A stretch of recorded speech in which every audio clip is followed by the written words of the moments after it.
Hey everyone, it's Helen from S&B Deal Hunter. Today, I'm excited to be joined by Alejandra Barrera, who's both an experienced business broker and also one of the newest M&A advisors inside our PRO program, our business acquisition accelerator. So, fun fact is one of the businesses Ale and her husband represented was actually just recently acquired by a member of our PRO community. So, she's really seen this market from both sides of the table. Today, we're going to dig into what it really looks like to buy a small business through a broker. So, what buyers get wrong, how deals actually close, and also talk through, how to stand out in a crowded market. So, Ale, it is great to have you here today. Thanks for having me, Helen. Pleasure's mine. Thank you so much. Um, Ale, let's first start with your background. How did you get into this business brokerage space? Oh, great. Well, I didn't know that business brokerage was a thing. And I was my last semester of college. I was trying to line up interviews and trying to graduate with a job offer. And so I went to an interview in Coral Gables, in based out of Miami. Really nice office, but that day it was raining. So I go up to the office and it was like I found it really depressing. It was like dim lights, and I was like, this is not my vibe.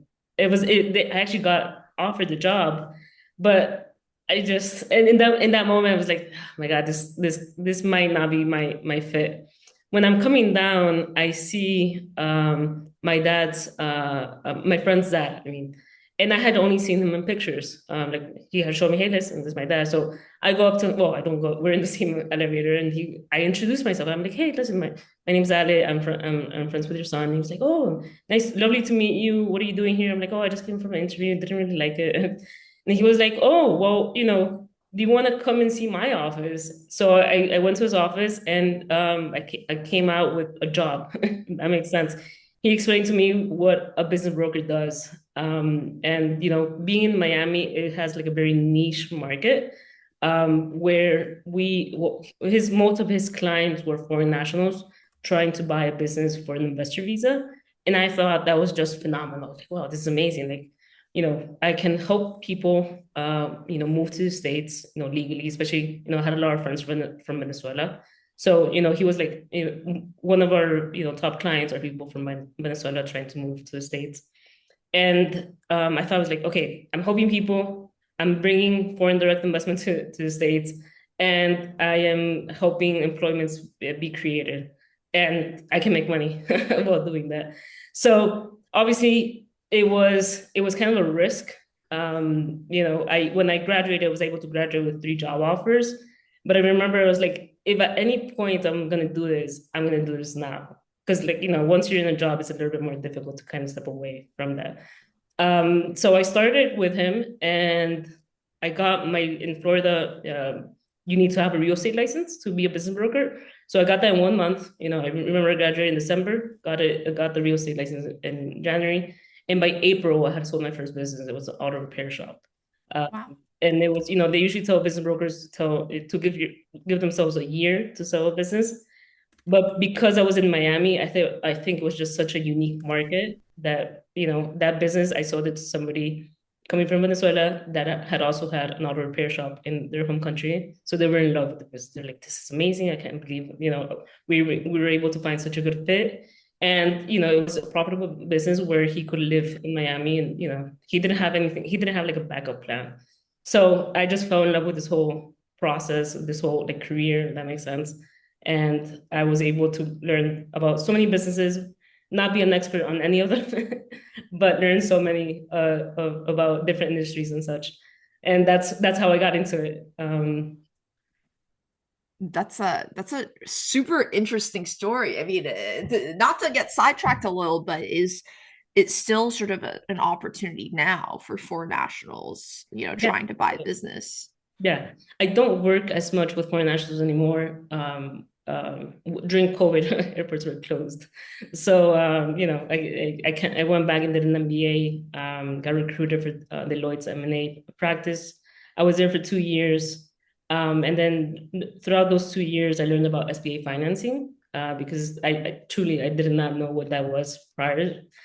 With foreign nationals, there was no financing; it was all cash deals. So when I learned about SBA financing, I also fell in love with that. I was like, wow, government program that can help people that, not everyone can be a founder, to create a business and start it up and, get it stabilized is very complex and may take a lot of time. So I thought, what a great way to help people become entrepreneurs through acquisition. So I just came back to the space and have been doing more of deals with SBA financing than with like foreign nationals at this point. And what are some of the kinds of businesses that you're focusing on today? Tell us about some of the deals you're representing right now. Yeah, yeah. So because I was able to sell, in kind of like in a bit of quick time, like a lot of businesses, I kind of noticed the ones that I like the most. For example, I truly, I think I'm biased, but I love like the auto repair shops. Maybe because it was my first one, but I do like that business. I think it has a lot of the characteristics of like the trades, like HVAC, but it hasn't, maybe not has been exposed as much. If that makes sense. Like a lot of them, if you walk in, they're still being run like pen and paper, similar to like HVAC businesses. Um, but also will represent the trades as well, like HVAC, plumbing, electrical. We'll do healthcare, like the member through that bought the business, that the listing that we were representing was a healthcare company. So I want to say mostly services, a bit of healthcare. I won't dabble too much in like restaurants or food or beverage. I think that's a different, field, if that makes sense. And if you don't mind sharing, roughly how many deals have you personally closed at this point? Oh, that's a tough question. I want to say on average we'll do anywhere between 5 to 10 deals. We're not big by any means. We're not like a trans world. Truthfully, we sometimes will, not sometimes, but we will turn away business. And it's just because owners' expectations are a little bit too high. If that makes sense. Um, the way that I see it when we are taking a business to market is at the end of the day, there's comps, there's valuations, but how much that can the business carry, from the eyes of the SBA, which is, we're playing within their rules, if that makes sense. Um, the business needs to, be able to pay back the SBA loan and also give a livable wage to the new owner, right? So that's the way that I kind of view it. So if I go back to the owner and tell them, listen, I think based on what your tax return said, and not adding back like country club fees and like kids tuition, all that good stuff that sometimes we'll see. This is the valuation that we can give you. If they're like, no, listen, like I have so many personal things that I come, put on the business. It's like it's very difficult to explain to someone that they can't have it both ways. It's like you cannot have like expect a high multiple, but also not pay, the correct tax bracket. So sometimes if we're not able to kind of mitigate that gap, then we don't want to waste anyone's time. Like it's very difficult to go sell a business based on just add backs, if that makes sense, and then have the tax return be sometimes even negative. So yeah, I want to say, well, this year was a little bit odd because of the government shutdown. Some of our deals were pushed out to next year, but anyway, we'll do like an average between 5 to 10 deals in a year. Wow, that still feels like a lot of deals closed. Maybe just from my where I'm sitting. Yeah, listen, when I look at other brokerage offices, they'll do like, I don't know, 30, 50. So if we only do five in a year, it's a phenomenal year, don't get me wrong, but it doesn't feel as much, you know, that's why I prefer not to compare myself with with anyone. Yeah. What about like size and location? Where are you guys focused on there? So we will do nationwide. Only 17 states out of 50 states require a license to do business brokerage. So, for example, this past year, we did a lot of business in Texas. But Texas doesn't require a business brokerage license. Florida does, but ironically, we haven't done any business in Florida this year. No, that's really funny. What about size? Is there a certain size a business has to be in order to qualify to work with you? No, not necessarily. I think our biggest what we will see in a business is if it could be acquired through SBA financing, um, especially if it's like a smaller deal, private equity, there's this whole talk of like cash buyers, private equity, strategic acquirers. But it's most of these acquisitions are still being done through SBA. Like even people that have cash, sometimes they'll tell me a business, under like $1 million, I've had potential buyers tell me, hey, listen, I have the cash, so I might do cash, but I probably want to go the SBA route because it just makes sense, like from a financial perspective. No, that makes a lot of sense. I think we've already, started to dive into this a little bit, but I'd love to, transition to talking about some of the misconceptions around business brokerage. A lot of people think brokers are just like middlemen who post listings and then just kind of collect a fee. From your experience, what do both buyers and sellers, really misunderstand about what brokers actually do? That's a great question. I feel sometimes we'll take a bit of a role in every aspect. And I think the biggest role that we take is sometimes trying to appease all the egos in the room, if that makes sense. Yeah. Especially when, once advisors get involved, like especially attorneys, not to call out attorneys, but sometimes they'll either the buyer or the seller will have a very family friend or someone that is an attorney, and they'll want to bring them into a deal, but they don't know too much about M&A in particular, right? Or they're a real estate attorney, for example, and probably this attorney has been the attorney that has represented them in all their real estate ventures, but then they'll come and want to do a small business acquisition, and they'll start asking for, I don't know, 10% escrow. So that can definitely kill a deal. So trying to manage everyone's expectations, I think, is the biggest hurdle or challenge, if that makes sense. And how involved do you, I guess, get in a deal? Obviously initially there's a lot of like fielding all the calls and stuff, but as you kind of go down that process, how does that change? Yeah, so at the beginning, like when we take like a business to the market, like on Best by Sell and such, Actually, even before then, how long does it take for you to even get to the point of like that first seller call to taking a business live? Like how much work is going into this? yeah, so it's going to depend on how prepared the owner is. Truthfully, we've had people that we worked with them for like the past 3 years, and it's like, especially if, for example, if we gave them feedback, I don't know, let's say they wanted a number, specific number, like, I don't know, $5 million, and we're like, hey, listen, maybe it's more like right now you're at like 3.5 or 4, maybe we can work on it. And they have the patience to go back and do another year and kind of clean up their books, especially if like they're running a lot of like owner expenses, or for example, right now we have a person that will not go to market because they want to hire someone first to replace them, so that when they do go to market, it's not that it's going to be owner dependent, but they want to have a whole structure in place. So it may be financial, maybe operational. So sometimes it could be years, but sometimes, in the normal case, I want to say it could take, if they're really prepared and like, have their financials up to date, it could take like around 2 months so that we can review financials. We like to involve a lender in early stages just so we can have like a baseline, if that makes sense. Usually, SBA qualification letter.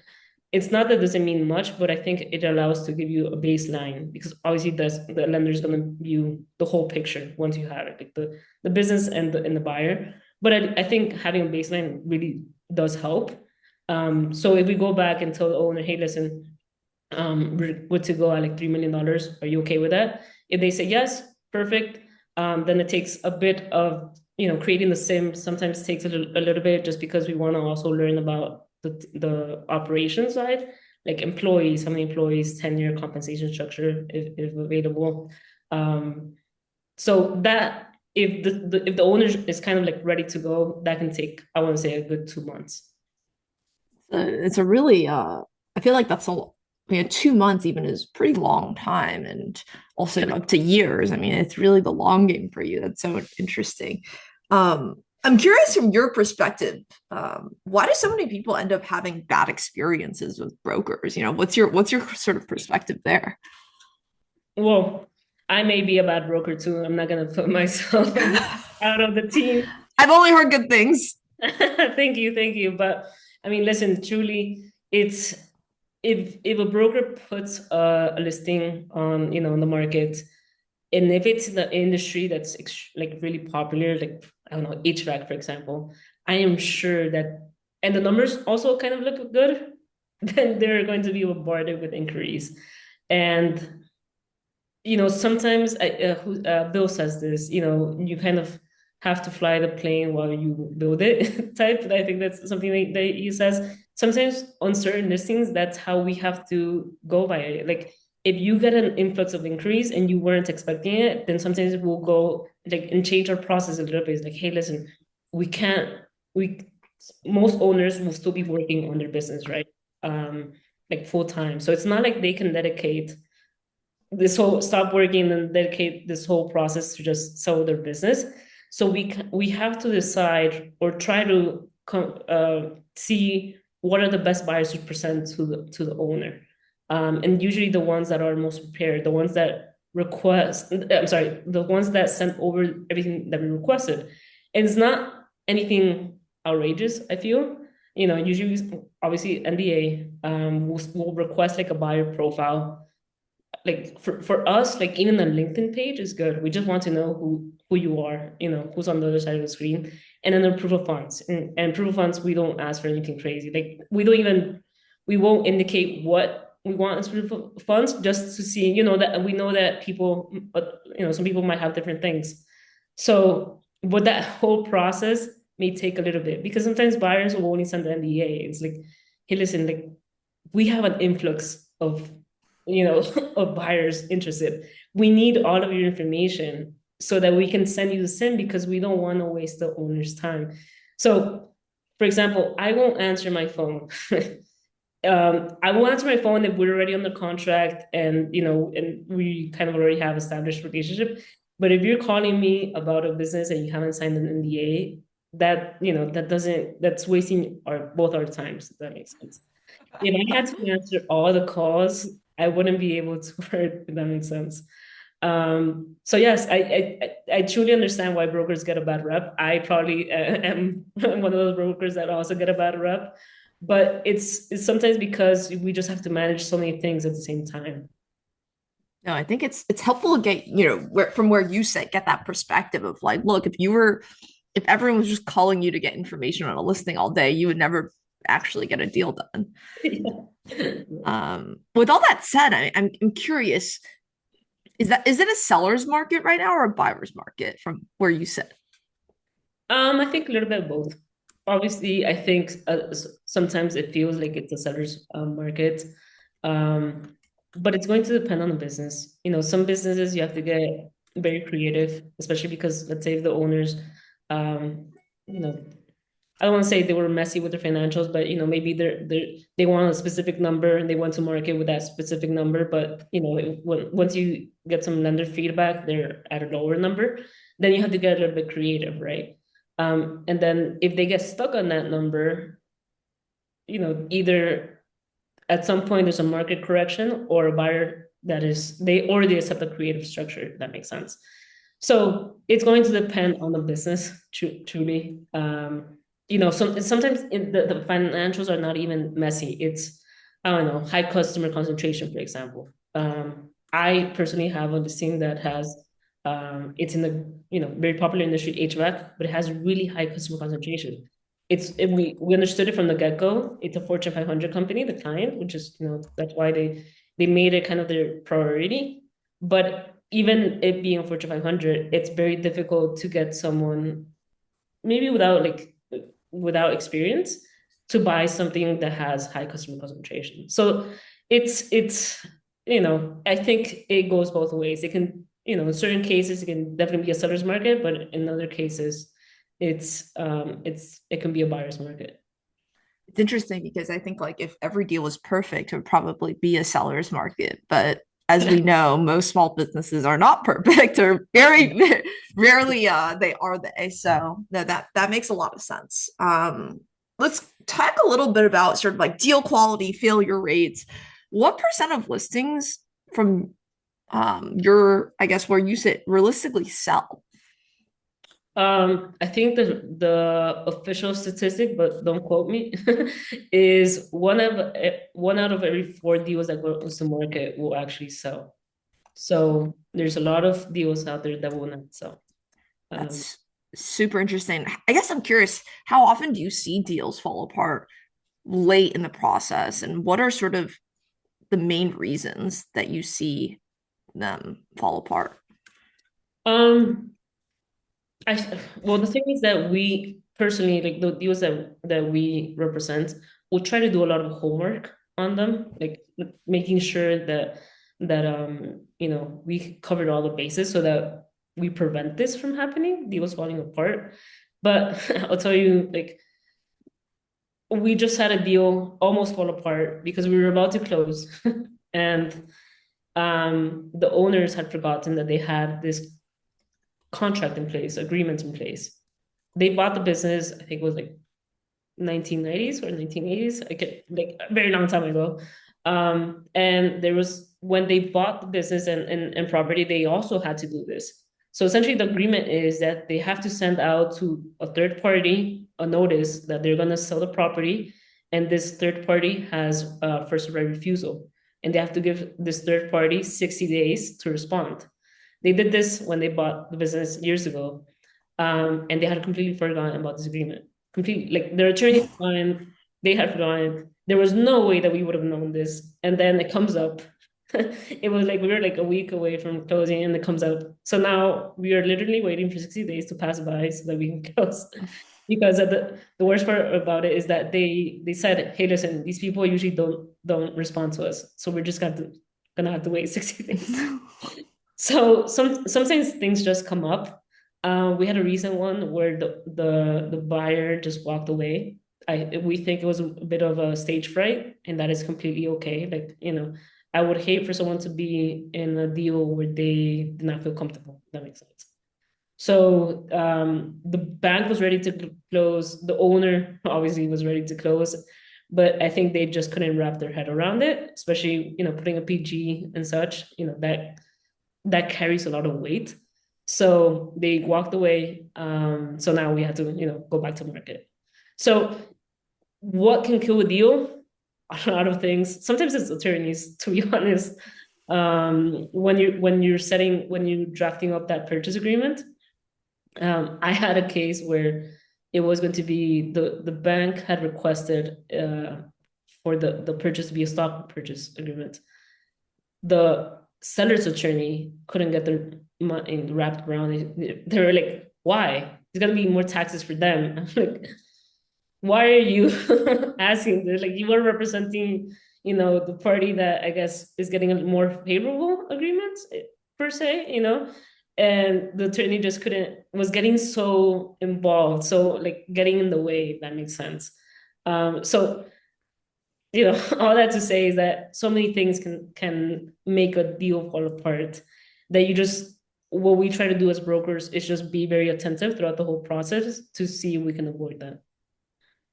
That's interesting. How often would you say you see deals fall apart after they go under LOI once? Are most deals still sort of going back to the market, or this year we've had that happen once. So like I said, we're not, well, I think we're not big time by any means, but I think it's going to depend on like the homework that was done in the beginning. If expectations were set with the owner, like for example, we will try and set expectations at the beginning, especially if it's like a trades business. We will set expectations with the owner, like, hey, listen, you might have to include some working capital. How much?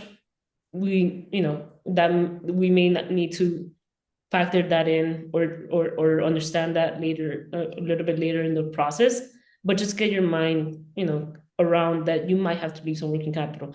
That doesn't necessarily mean it has to be cash in the bank. Most business owners are like, I will definitely not do not want to leave any cash in the bank. But we will tell them, hey, listen, a good middle ground is usually AR, but AR that is, you can actually collect, not like AR that has been sitting around for like 5 years. So we try to prep them for that moment. Sometimes the deals are so, they're so attractive that or get so competitive, the buyers will say, hey, listen, we don't need any working capital. And we already prepped the owner, but then the owner's like, okay, amazing. They're not requesting any working capital. But we try to, all that to say is that we try to prep the owners at the beginning. Another one would be, hey, like, listen, most deals are going to require a bit of seller financing, at least 10%. If they are like, hey, listen, this is not what I want to do, like, absolutely not, then we'll try to prep them, okay, how about 5%? Something that will help the lender, right? So I think it's going to depend a lot of the homework that was done at the beginning of setting expectations with the business owner. If expectations were kind of set, I think the process is a little bit smoother throughout the whole acquisition process. No, that makes complete sense versus, some listings you see, it's like all cash offers only, no work, no seller financing. Like it's interesting. It must be hard, coming in as the broker and convincing the seller that like this is normal and that this is something you have to do. But it's great to go into a deal where the seller has been prepped. Yeah. I mean, it's not that they have to do it, but it really helps if they truly want to sell. Like for example, this business that I was telling you about, like the customer concentration, we kind of, it was a lot of conversations, but we kind of told them, hey, listen, you might have to stay on for a bit. And what that means after June of this year is that you will have to be part of the deal and have to be part of the PG for maybe at least 2 years. At first they were not too open to that, but afterwards they're like, actually, you know what? We truly do want to sell and we want to help that new owner be successful. So we don't mind if it's, obviously it's going to depend on the buyer, but if they are a truly qualified buyer, we would be open to discussing this. So You brought up truly wanting to sell. You hear a lot in the news about the silver tsunami and all these people who are retiring, who are selling. What are the main sort of actual reasons you're seeing people wanting to sell their business right now? yeah, most of them is retirement, which I love that Yeah. reason. If they want to retire, amazing reason. I don't personally like when they don't have a good reason to sell. Does that make sense? Yeah. I want to hear, hey, listen, I am selling because I want to go do X after closing. We live in a honestly very privileged country, which sometimes someone can wake up and decide that they're sick of the industry that they're in and they want to go change. Perfectly understandable.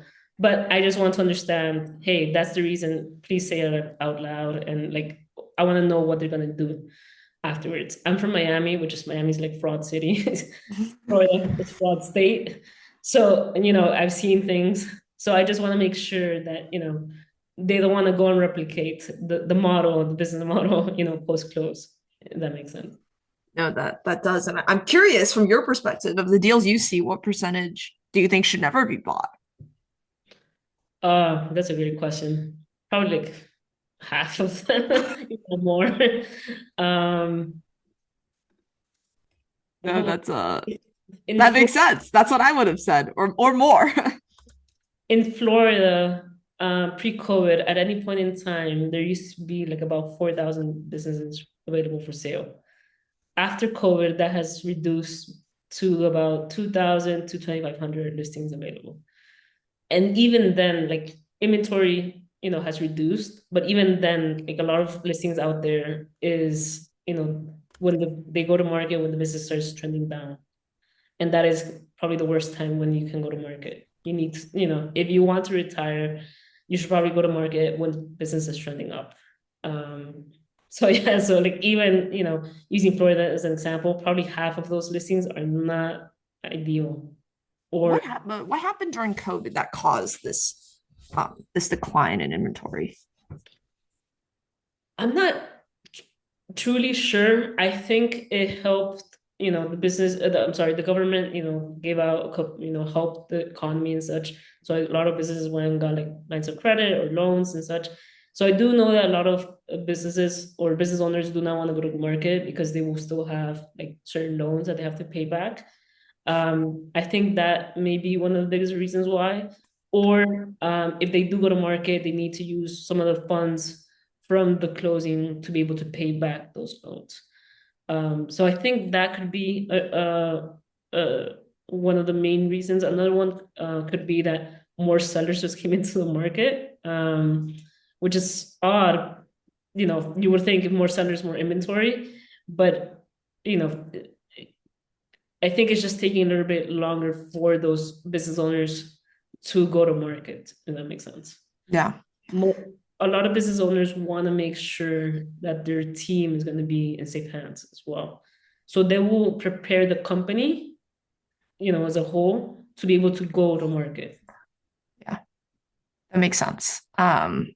I'm curious, now that you're also helping buyers, what are the most common red flags you see buyers miss? On their end or on or for businesses. Yeah, well, what do you think as they're evaluating deals, the buyers that they're missing? I think many buyers focus, and it's not bad to focus, but they will focus too much on the spreadsheet, and they do not put as much weight on the human component, if that makes sense. I think buying a business is kind of like entering a marriage. I think you need to make sure that you can get along with that other person on the other side of the table for at least a couple of months. You know, on the on the seller side, somebody can act nice for a bit of time, you know, because they know that they might get a big check, you know, in a couple of weeks. So you just want to make sure that that person that you're going into business with is a person that you want to work with, communicate with for at least, I want to say a minimum of 6 months, especially if it's going to be a long transition. If you can't get along with this person, if you can't get around of, you know, the way that they work is very different to the way that you work, it's going to be a little bit more difficult post close. And I think that's where some buyers might, I don't want to say forget, but they do not put as much weight into that.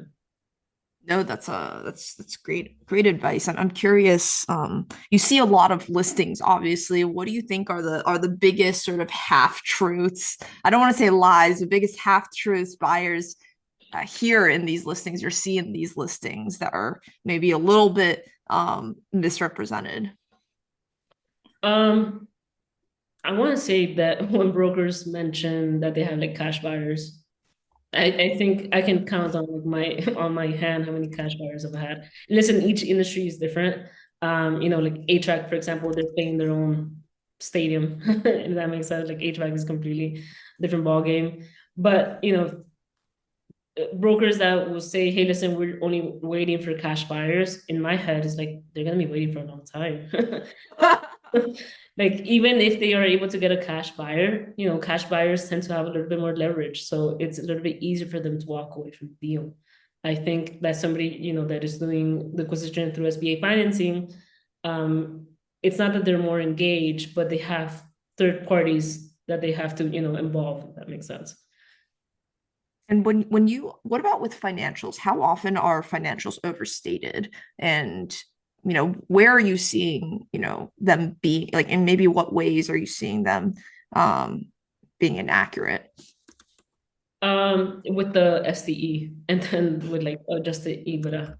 Um, you know, SDE will include like the owner's salary and you know, owner's personal expenses.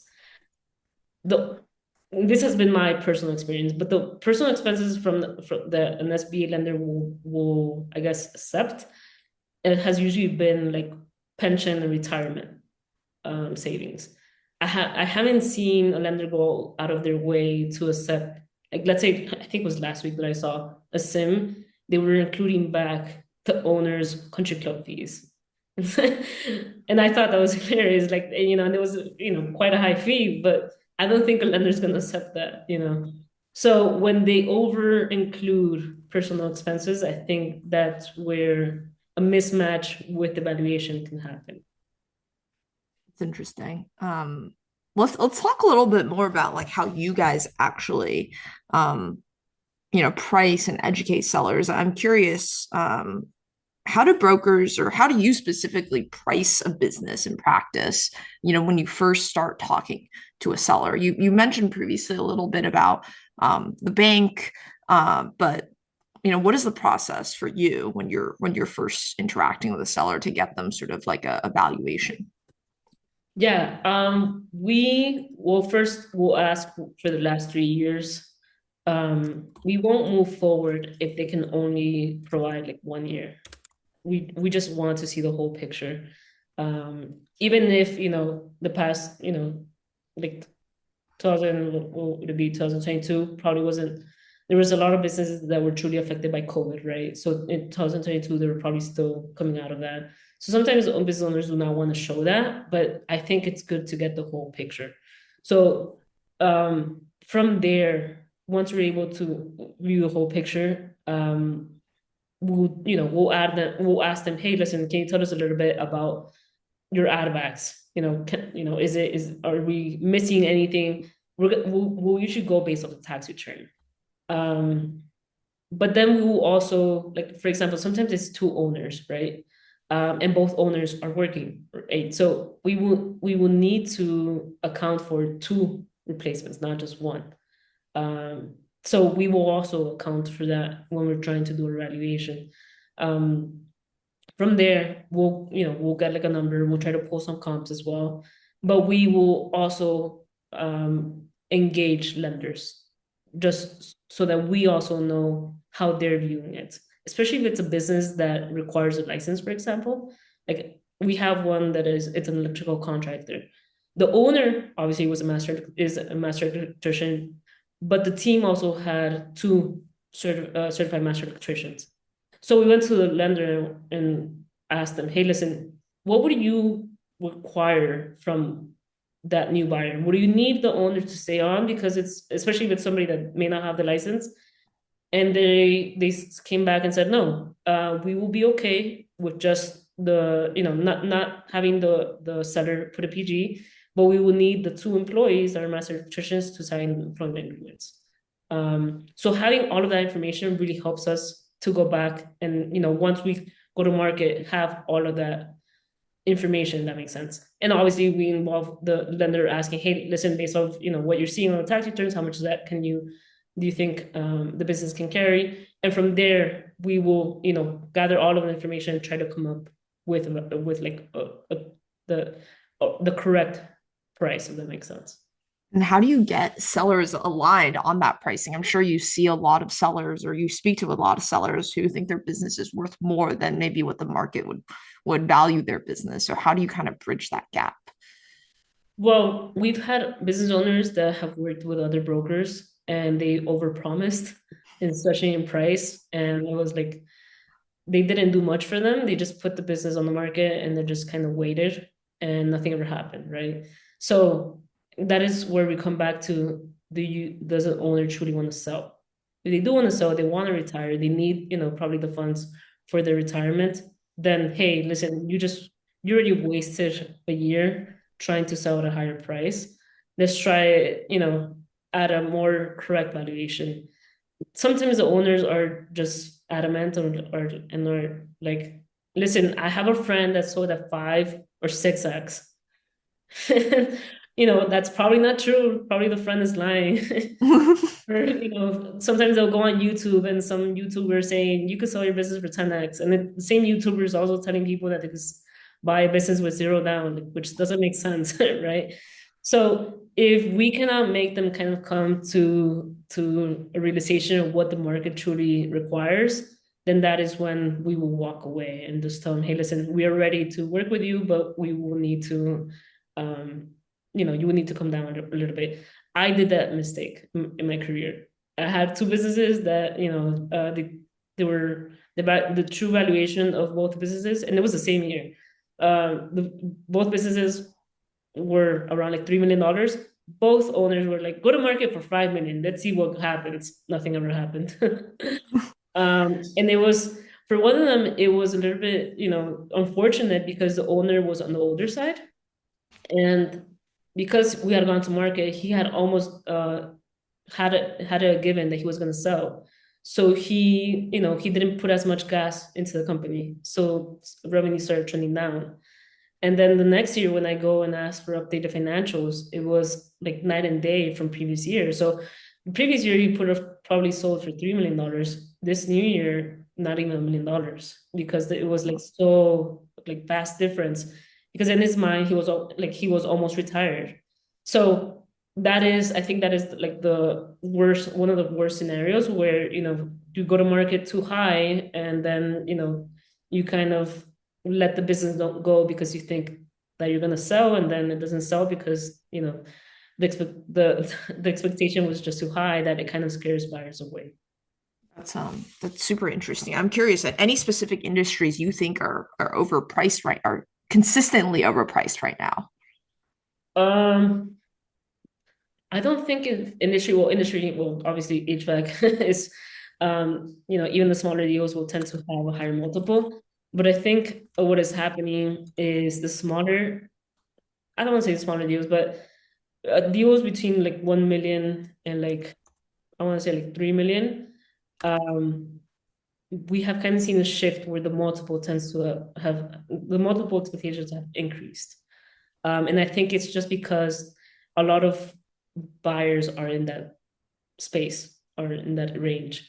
So because more demands, so they have just increased the multiple.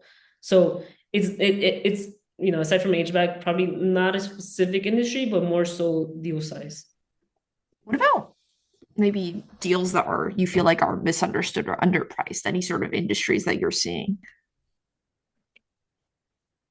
Um, I think sometimes healthcare is not understood, especially if you don't come from healthcare. And it is complex because each state will have different laws around it. So, some laws, and well, this could also apply to trades. Like, for example, in New York, I think it's Westchester will require the owner, if it's a plumbing company, will require the owner to also be the plumber.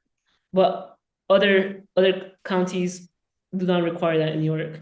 So sometimes it's not even like state to state, it's like city to city, county to county, the laws may change, which is That's crazy. so it's a little bit, you just have to, if you are truly interested in the business, you have to do your research. And sometimes you have to call like city departments to get a better understanding of what the laws are. No, that makes sense. Let's talk a little bit about broker incentives and economics. I think a lot of buyers and even sellers who maybe have never gone through this process don't really know how brokers make money on a deal. Can you sort of walk everyone through, how what your incentives are, maybe step by step, and how you guys charge sellers? Yeah. So I know that each broker office does things a little bit differently. Some will charge for the valuation that they'll do upfront. And I know that some offices charge quite a bit for that. Even as, I think I've heard the fee for it being like around $100,000, which For evaluation? yeah. And not just the valuation, taking the business to market. Oh, okay. That whole work, I've heard it's quite a high fee. And then they'll sometimes overpromise to the owner, like, hey, we can get you 5x, and then the business probably is more towards like a 3x or a 3.5. But because they have already charged so much upfront, it's a little bit difficult to go back, I imagine, on their word. Personally, the way that we do it is we will charge a percentage of the purchase price on the day of closing, depending on the purchase price, not the asking price. Got it. So in your case, you're not charging anything up front. No, no. We will do like a pre-valuation for the business. We won't charge like during due diligence or anything like that. We will charge until the day of closing, performance based. Got it. And I guess from where you sit, how do you view deals with sort of larger seller notes or earnouts? I mean, earnouts aren't allowed with SBA, but with larger seller notes, given sort of maybe delayed commissions, would you sort of push a seller away from that? Like how does that work? So if there's a seller note involved, most brokers will still collect the whole commission when they've closed. Because as a Oh. broker, it's very difficult to go, years back to request, hey, listen, you missed out on this, this last portion. If it's and I know that at the kind of like at the closing table per se, you can come to an agreement with the owner, like, hey, listen, we'll reduce our commission a little bit, but just pay us out like the commission due to the seller note, for example. And I think it just depends on each deal. I know if for SBA earnouts are not allowed, but there could be a portion of like a forgivable seller note. So obviously those are not guaranteed compared to just like a regular seller note. So it's just going to depend, truthfully. I think each deal requires like different ways of going about it. If that makes sense. Yeah. No, that does. I'm curious, what do you think great buyers do that dramatically increase their close probability? And also, on the other end of the spectrum, what immediately lowers a buyer's credibility in your eyes? Yeah. So the member that bought the listing that we represented, he was the first one at the table that was prepared. This is And the member in our pro program you're yeah, mentioning. Okay. that's why I thought SMB Deal Hunter was amazing because I thought this member didn't come from an M&A at all, right? They came from financial services, but had never bought a business themselves, but they were so well prepared, and they were the first ones to send over NDA, buyer profile, approval funds. When they received the SIM, I think the day, like a day afterwards, we didn't. So when we send over the SIM, we will always have a data room prepared, but we will not send it with the SIM. You ask like, what is a red flag for a buyer? We put on our SIM that there's a data room available after you jump on the call with us. Well, I don't want to say most buyers, but a lot of buyers will, after receiving the SIM, hey, listen, I didn't receive tax returns, financial statements, balance sheets. It's like we won't release that because not everybody is going to move forward with the business. It will not be so. We want to release that proprietary confidential information to just buyers that are truly interested, right?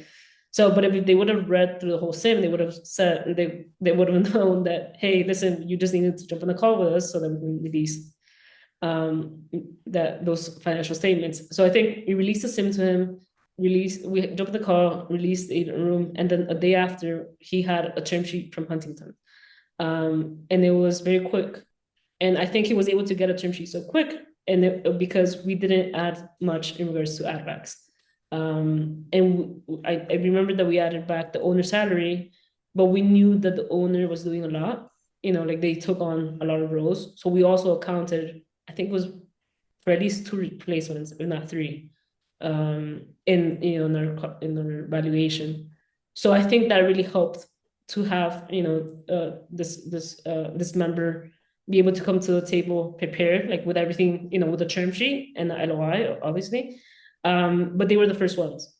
And on the owner side, because he did so much in his business, he had told us, hey guys, I am available from Monday through Friday, 12:30 to 1, 30 minutes. That's all you got. Like, so if you need to talk to me or if a buyer needs to talk to me, this is your time frame.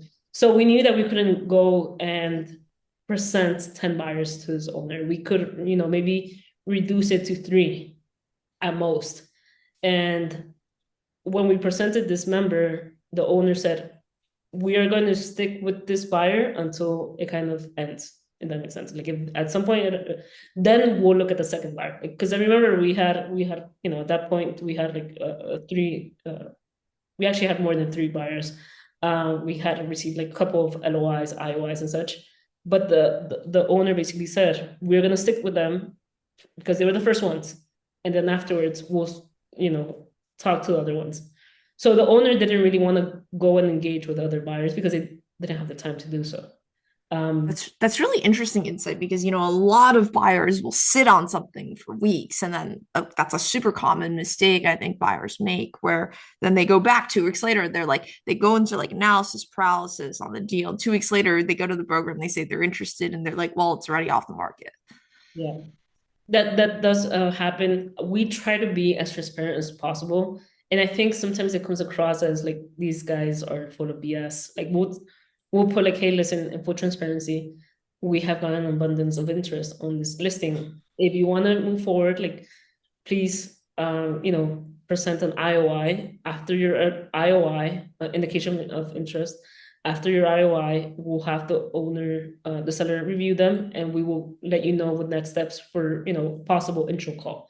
I know that it's very difficult to send, either both IOR or LOI without even talking to anybody. That's why as advisors, as the brokers, we try to be as available as we can to jump on calls and answer any questions that they might have after the sim. But sometimes it's just overwhelming, and you have to, kind of at least try and see, hey, which were the buyers that sent everything over. So, for example, sometimes we request NDA, buyer profile, proof of funds, and they'll send over just the NDA. We'll respond back, hey, listen, as part of the buyer documents, we also need to know, who you are, like a LinkedIn page is going to work for us, and then the proof of funds, and then they'll only send over proof of funds. So at this point, it's 3 times that we have to, request the buyer document. So in our minds, like if they're like this at this stage, like how are they going to act post LOI? Like it could drag on, if that makes sense. Right, that's definitely a signal basically to you that they might be slower to close. Not just slower, but yes, and they're not prepared. That's the word. Yes. They're not prepared to move forward a time because listen, at the end of the day, we know that 90 days is usually the minimum from like post LOI to closing from the lender's perspective. But we know that things can arise and come up. So that may delay that those 90 days may become 100 days or 120 days, depending, each deal is different. But if they're, if they're taking their time with, responding with the basic documents, how are they gonna, do post LOI? And also, as a broker, it's very difficult, because brokers get a bad rep, most buyers don't want to get advice from brokers, right? So even if we are to hold, quote unquote, like hold their hand throughout the process, it may not come across well received from us, if that makes sense. Like we don't mind that they're not prepared. Like we are okay with somebody being a like first time entrepreneur. But if they're not receptive to feedback, then it's also going to make the process a little bit more difficult. Yeah, that's super interesting. I'm curious if there are any tactics on the buyer side that almost always backfires for them, or any sort of like red flags you've seen. Some red flags I've seen when buyers want to dictate the process. That's And interesting. they'll send over like, hey, so I sent NDA, buyer profile, proof of funds. I am almost, they don't put demand, but that's like how their tone sounds like. I am now requesting this and this and this, and like we need to follow the process that we are following because there's such an abundance of inquiries that we, once we go to that owner that is on limited time, we need to present the most prepared buyers. Yeah. So buyers dictating their own process. Anything else that you're sort of seeing that a buyer should absolutely not do? Um, I think that is one of the most. The other one is, just I know that some brokers will get almost like offended if they send over an LOI. And so each broker is different. So that I think you need to, if the broker has not explicitly stated their process, go and ask the broker, hey, listen, what is your process so I can follow it? Because each broker will tend to do things differently. I mean, sometimes in our own listings, like for example, our process for that listing that I mentioned that had high customer concentration is a little bit different to other listings, right? Because there are not as many buyers. So I think it helps from a buyer's perspective to just ask the broker, what is your process so I can follow it? I know that some brokers will get almost like as I mentioned, almost like offended if they receive an LOI and they have not never even spoken to someone. That's interesting. Like it doesn't make sense, right? Like how are they going to send over an LOI if they haven't even spoken to me? And I know that some buyers may want to be very aggressive, and it makes sense, right? Because they may be losing deals. So rather than, I guess what is the best process or what are the next steps, sometimes it's just better to ask the broker, hey, listen, what's your process? So I can follow it and I don't overstep. Yeah. That's interesting. I'm curious, I guess more tactically, how do you recommend, a lot of buyers they have trouble getting ghosted by brokers. They don't hear back. How do you recommend they follow up without sort of hurting their chances or coming across as maybe like too aggressive um from like a follow-up perspective if you were on the other side of what you are on the other side of the table? Um, I know that some brokers are very receptive to text. So, sending them a text is a good way to get their attention. Um, some brokers will tend to be very active on LinkedIn. So, I think LinkedIn is actually a great way to also network with brokers so that, you could get like maybe opportunity up the road comes up and the broker may have you top of mind for the opportunity. Um, Sometimes calling their office helps, especially like a larger office. They might, share like a personal assistant or something like that. That assistant may be able to send you the NDA personally. That makes sense. Mm. I'm And curious. sometimes, sorry, just the last one is sometimes if you notice that that agent has a broker, like there's an owner to that broker office. Sometimes it may make sense to, hey, listen, owner, I've not been able to get in touch with so and so, if they're, in office or something like that. That could also get their attention, if that makes sense. No, that does make sense. I'm curious, when you shared earlier in this interview, sort of some of these listings, you'll get 50, 50 inquiries or 100 inquiries. I'm curious, out of the inquiries you do get on a listing, what percentage of those do you think are actually serious or qualified buyers versus tire kickers? And I just want to understand like the landscape from where you're sitting. Um, Well, because when we send over the sim, especially if it's a listing that, immediately we got a lot of inquiries on, when we send over the sim, we'll say something like, listen, in trying to be as transparent as possible, we have gotten a list of inquiries. If you are interested, we would like to see an IOI, as next steps. Um, that will help. And for example, we went to market with listing last week. We received, I want to say like in the first 48 hours, we received like 50 inquiries, I want to say. From, I think now it kind of slows down. Like the first couple of days are like the biggest ones, and then kind of slows down. I think at this point we've gone like maybe 65 around there. I think we have gotten, I should have gone better prepared, but I think at least we've gotten at least 10 offers between LOIs or IOIs.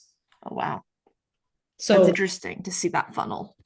yeah, and Um, it requested it. Like, listen, there's no timeline, there's no deadline to receiving an IOI. Like, I know that sometimes brokers will have like a specific deadline, and it's, we don't want to put any pressure on your end. It's not like we're trying to be annoying, if that makes sense, but we just have to kind of, see which are the best buyers so that we can go and present them to the owner, and the owner can make that decision of who they want to move forward with. Interesting. And I'm curious, you obviously are listing these businesses. There's a lot of chatter about brokers who are maybe sharing like pocket listings or listings behind the scenes just to a few buyers, not getting them publicly listed. And by the time they're publicly listed, everyone's seen it. Is that true? Like, tell us from where you sit, what actually happens? Are there certain brokers that never list certain businesses, or do most always consider, everything that comes through? I think it depends on the state. Like, for example, I know in Florida, co-brokering is still a thing, or is a thing. I want to say, I know that in other states, co-brokering is not a thing at all. In Florida, I think 25% of deals are still co-brokered. So I know And that. tell us what co-brokered means. So sorry, co-brokering means that I have a buyer and you may be the listing broker, so you have the business for sale, and I bring you the buyer. And if in Florida, the Association of Business Brokers called BBF, Business Brokers of Florida, one of the bylaws is that you have to co-broker. There is you cannot have pocket listings. In if you're a member of BBF.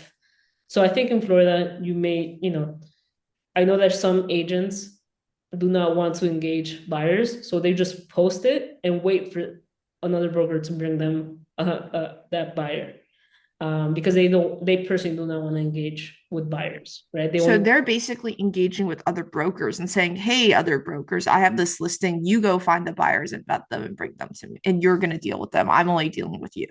yes, yes, yeah. Some brokers only want to engage with business owners, right? Because it's only you're engaging only one person versus like engaging multiple people. In other states, I think this whole thing of pocket listings is a little bit more seen. Like I've noticed in Texas, it's a little bit of who you know type of situation. I've noticed it in Houston and Austin, for example. I've heard of buyers that have networked with local brokers, and then once they had a business come, I don't want to say come to market, but that the first 2 months that I was mentioning of doing the prep to go to market, they might tell the potential, their buyer network, hey, listen, I have this business. I don't have a sim ready. I have the financials. I can tell you about the business. Are you interested or not? And, from there, they can, if they go under contract, then they never even have to create a sim or go to market, which, makes things, I guess, a little bit easier. So I think in certain states, it makes sense to network with brokers. No, that's interesting perspective, and I'm curious um, from your perspective, how much influence does a broker actually have over who the buyer chooses? Well, I've seen here, like being an advisor, the way that some brokers respond to like offers, and I think it's so rude, right?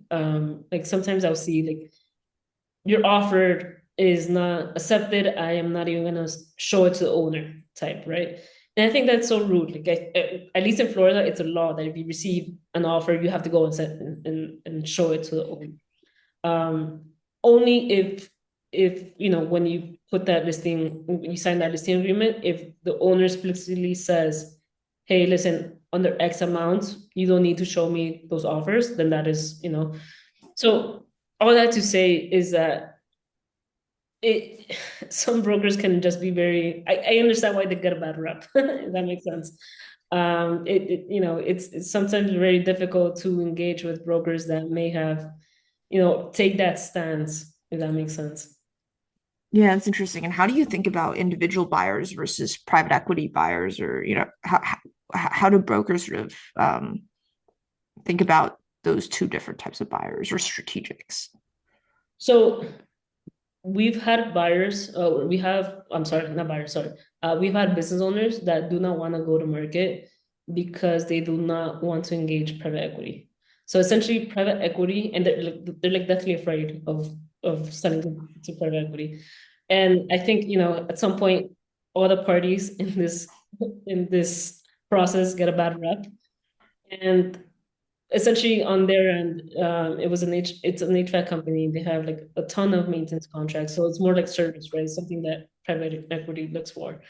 They have been hounded by private equity companies. But essentially the offers that they will make to them is like the owners want to retire, right? So when they get an offer, it's like big number, as purchase price, but then like golden handcuffs for like the next 3 to 5 years. So from the owner's perspective, it's like, why would I sell to private equity if I want to retire and I'm gonna lose control of my company?